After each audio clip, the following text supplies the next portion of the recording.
দেশের রাজনৈতিক পরিস্থিতি নিয়ে আলোচনা করার জন্য, সমস্যা সমাধানের উদ্যোগ নেওয়ার জন্য আমরা এখানে বিভিন্ন রাজনৈতিক দলের নেতৃবৃন্দ উপস্থিত হয়েছিলাম।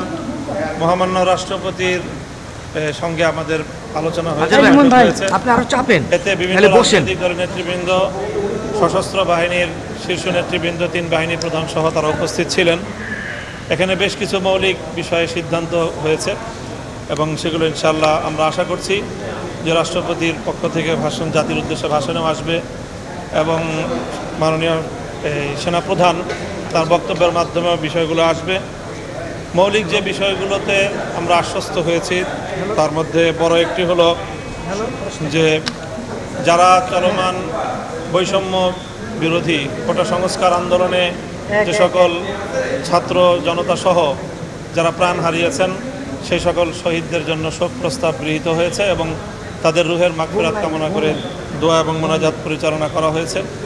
সেই সঙ্গে মহামান্য রাষ্ট্রপতি আশ্বস্ত করেছেন যে গত 1 জুলাই থেকে অদ্যাবধি যারা গ্রেফতার হয়েছে সেই সকল ছাত্র নেতৃবৃন্দ, ছাত্রকর্মী এবং রাজনৈতিক নেতৃবৃন্দ সহ সকলের আশু দ্রুতই মুক্তির ব্যবস্থা করবেন এবং সেই সঙ্গে মাননীয় বাংলাদেশের সাবেক প্রধানমন্ত্রী বিএনপি নেত্রী বেগম খালেদা জিয়ার মুক্তির খুব দ্রুতই ব্যবস্থা করবেন।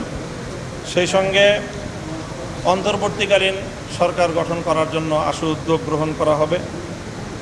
সংসদ ভেঙে দেওয়ারও পদক্ষেপ গ্রহণ করবেন মাননীয় মহামান্য রাষ্ট্রপতি।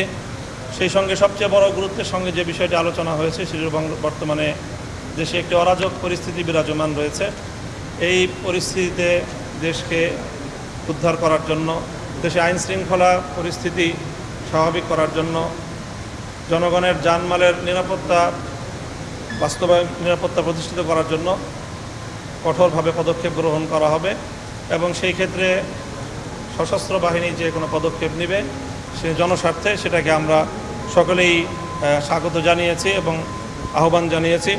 বিশেষ করে আমরাও দেশবাসীর প্রতি এবং আমাদের সকল জনগণ, রাজনৈতিক নেতাকর্মীদের প্রতি আমরা উদাত্ত আহ্বান জানাচ্ছি যেন সকলেই প্রত্যেকে যার যার জায়গা থেকে দায়িত্বশীল ভূমিকা পালন করে এবং কোনোভাবেই যেন আর কোনো প্রাণহানি না হয়, কোনো প্রতিহিংসা চরিতার্থ যেন না করা হয়, বরং সকলে মিলেমিশে আমরা জনগণের জানমালের নিরাপত্তা বিধান করার উদ্যোগ গ্রহণ করব।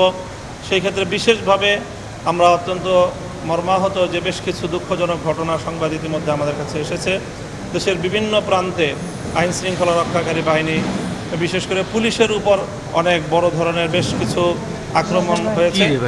সেই আক্রমণগুলো যেন আর না হয়, বরং আইন শৃঙ্খলা রক্ষাকারী বাহিনী সহ সকল পক্ষের সকল মানুষের জানমালের নিরাপত্তা বিধানে আমরা সকলে সম্মিলিতভাবে ভূমিকা পালন করব। সেই সঙ্গে কোনো সংখ্যালঘুদের উপর অন্য ভিন্ন ধর্মাবলম্বী যারা রয়েছেন, আমরা জাতি ধর্ম নির্বিশেষে একটি সাম্প্রদায়িক সম্প্রীতির দেশ বাংলাদেশ, এদেশে কোনো ধর্মাবলম্বী অন্য ধর্মাবলম্বীদের উপর কোনো ধরনের অযাচিত আক্রমণ করবে না, হামলা করবে না।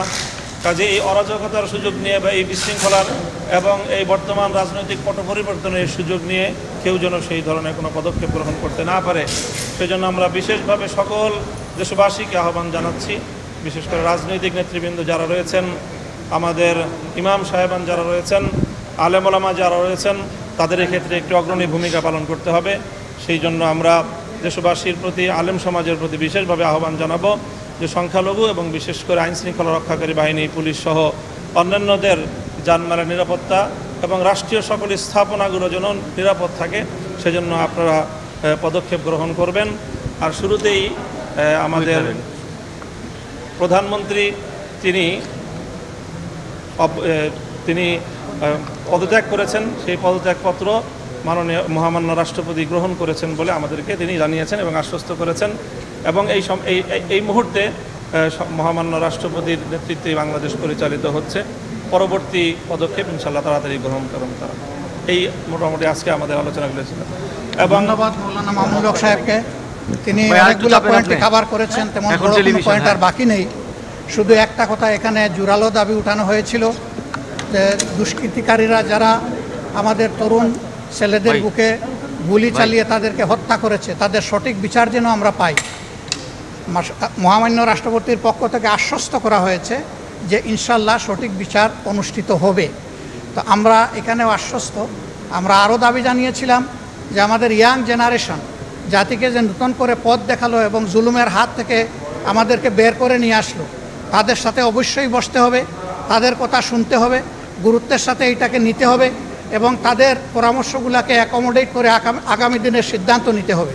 ইন্টারিম গভর্নমেন্ট যেটা হবে সেই ক্ষেত্রে তারা কি ভাবনা করছে তাদের কথাগুলো বিবেচনায় নিয়ে এবং অন্যান্য স্টেক হোল্ডারদের কথা বিবেচনায় নিয়ে এই ব্যাপারে আগাতে হবে।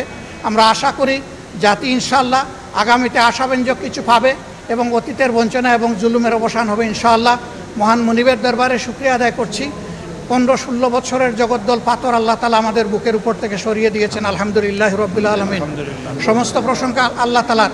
এখানে আমাদের কোনো কৃতিত্ব নাই, ক্রেডিট নাই। আর যদি কিছু থেকে থাকে তাহলে আমাদের সন্তানদের, আমরা তাদেরকে স্যালিউট জানাই।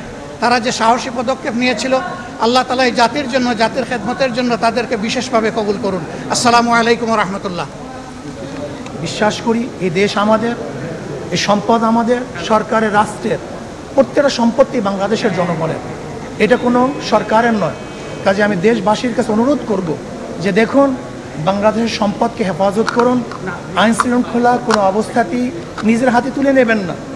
যাদের জন্য আমরা বিচারের দাবি করতেছি, বিচার চাইতেছি, আমরাও যদি ভায়োলেন্স করি, আমরাও যদি অবৈধ হত্যা করি, তাহলে আমরাও তো সেই দাবির মধ্যেই পড়ে যাব। এর জন্য আমি দেশবাসীকে বলবো, শান্ত হন, সবাই শান্ত হন, দেশের স্থাপনাকে রক্ষা করুন, জাতিকে রক্ষা করুন, মানবতাকে রক্ষা করুন।